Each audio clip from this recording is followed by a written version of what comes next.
குருவே சரணம். அனைவருக்கும் வணக்கம். நான் மகாவிஷ்ணு பேசுகிறேன். இன்றைக்கி நம்ம பார்க்கக்கூடிய டாபிக் எதை பற்றி அப்படின்னு பார்த்தீங்கன்னா, தவறு செய்பவர்கள் மீதும் அன்பு காட்டுவது எப்படி, இந்த பக்குவத்தை பற்றி தான் இன்றைக்கி நம்ம தெரிஞ்சுக்க போகிறோம்.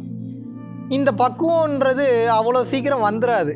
ஏன் அப்படின்னு வந்து கேட்டிங்கன்னா, ஒரு நல்ல நிலையில், ஒரு நல்ல புரிதலில், ஒரு நல்ல ஞான தெளிவில் இருக்கிறவங்க மட்டும்தான் இந்த மென்டாலிட்டியில் செயல்படுவாங்க. அவங்க ஒருத்தங்க தவறே பண்ணாலும் கூட சரி, என்ன தப்பு தானே பண்ணிட்டாங்க அப்படின்னு சொல்லிட்டு இம்மிடியேட்டாக அடுத்த செகண்ட் வந்து அவங்க மேலே மறுபடியும் சாஃப்ட் கார்னர் கொண்டு வந்துடுவாங்க. ஆனால் எல்லாருனாலையும் இப்படி நடந்துக்க முடியாது. இது காரணம் என்னன்னு வந்து தெரியுங்களா? இதுக்கு காரணம் பல விஷயங்கள் இருந்தாலும் கூட அதனுடைய அடிப்படை ஒன்று இருக்குது. அவங்களால ஏன் ஒரு ஞானம் பெற்றவர்களால் ஒருத்தங்களை ஈஸியாக பார்க்க முடியுது, தவறுகளை கூட ஈஸியாக மன்னிக்க முடியுது. பட் வந்து பார்த்திங்கன்னா, ஒரு நார்மலான மனிதனால் ஏன் அதை ஏற்றுக்க முடியலன்னா, அதுதான் மனிதனுக்கும் மகான்களுக்கும் இருக்கக்கூடிய டிஃப்ரென்ஸ். மகான்கள் என்பவர்கள் முதலில் யார்? இருப்பதை இருப்பது போன்று, உள்ளதை உள்ளதாக அப்படியே புரிந்து கொள்பவர்கள் தான் மகான்கள். வேறு ஒன்றும் பெரிய டிஃப்ரென்ஸே கிடையாது. அவங்களுக்கு ஏதோ ஸ்பெஷல் பவர்ஸ் அவங்களுக்குள்ளே வந்துருச்சுன்றதுனால அவங்க மகான்கள் கிடையாது.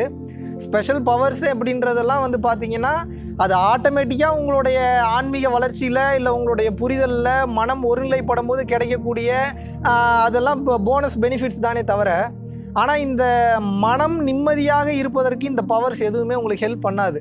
விவேகானந்தருக்கு வந்து ராமகிருஷ்ண பரமஹம்சர் ஞான தெளிவு பெற்றதுக்கப்புறம், நான் கற்றுக்கிட்ட மொத்த சித்திகளையும் மொத்த சித்துக்களையும் உனக்கு கற்றுத்தரேன், வா கற்றுக்கோ அப்படின்னதுக்கப்புறம் விவேகானந்தர் என்ன சொன்னார்னா, அதை வச்சுட்டு நான் என்ன பண்ண போகிறேன், அதோட பெரிய விஷயத்தை தான் எனக்கு கிடச்சிருச்சு அப்படின்னு சொல்லி அந்த ஞான தெளிவே எனக்கு போதுன்ட்டு போயிட்டார். ஏன்னா அந்த பவர்லாம் வச்சு நான் என்ன பண்ண போகிறேன் அப்படின்ட்டு தான் அவர் சொன்னார். இது கேட்கறதுக்கு பிரம்மாண்டமாக தெரியும், ஆனால் உண்மை என்பது அதுதான்.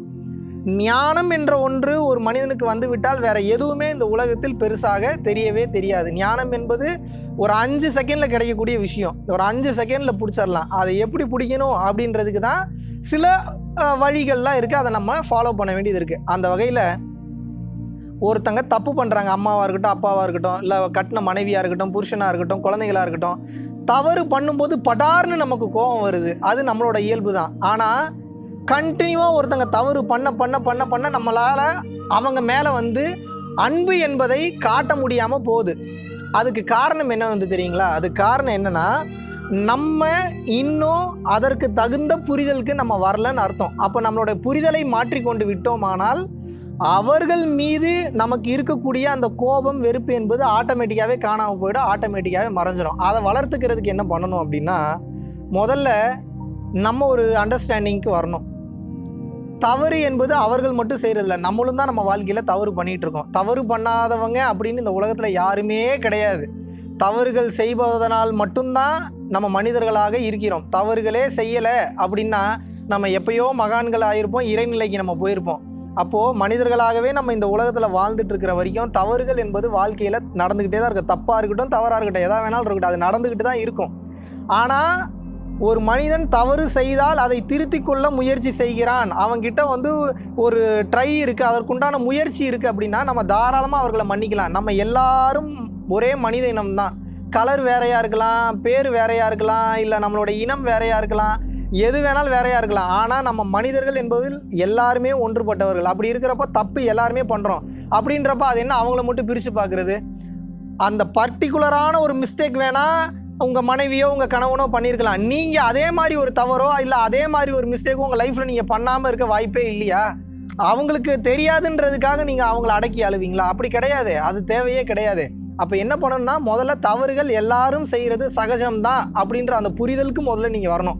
அந்த புரிதலுக்கு வந்துட்டிங்கனாவே எதற்குமே ஒரு ஏர்ஜ் இருக்காது. அந்த அர்ஜ் அந்த இல்லைனாவே வந்து பார்த்திங்கன்னா, அந்த படபடப்பான டென்ஷனான அந்த ரியாக்ட் பண்ணக்கூடிய மென்டாலிட்டி கொஞ்சம் கொஞ்சமாக குறையும். கம்ப்ளீட்டாக குறையாது, கொஞ்சம் கொஞ்சமாக குறையும்.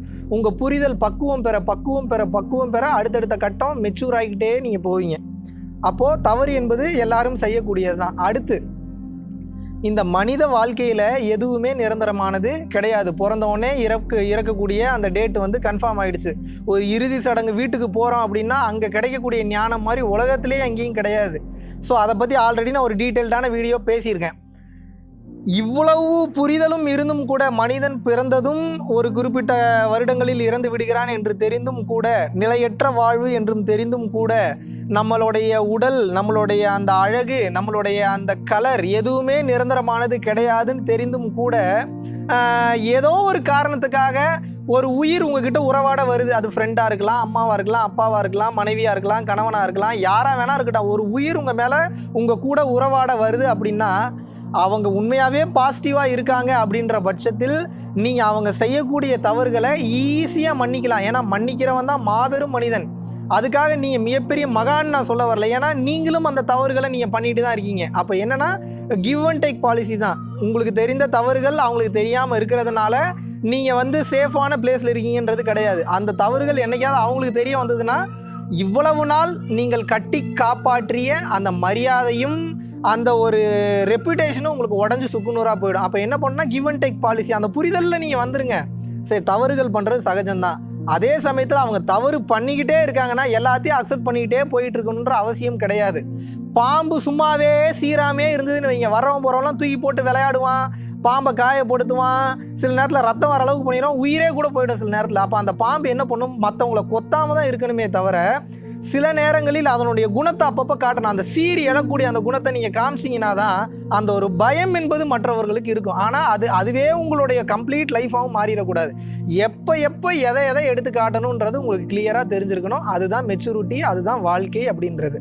இதனால தான் நான் என்ன சொல்கிறேன், ஒரு மனிதர்கள் தவறு பண்ணுறாங்க அப்படின்னா அதை அவர்கள் திருத்துவதற்கு நீங்கள் சான்ஸும் கொடுக்கணும், மன்னிக்கக்கூடிய பக்குவத்திலையும் இருக்கணும், அதை அவங்களுக்கு விளக்கக்கூடிய மெச்சூரிட்டிலையும் நீங்கள் இருக்கணும்.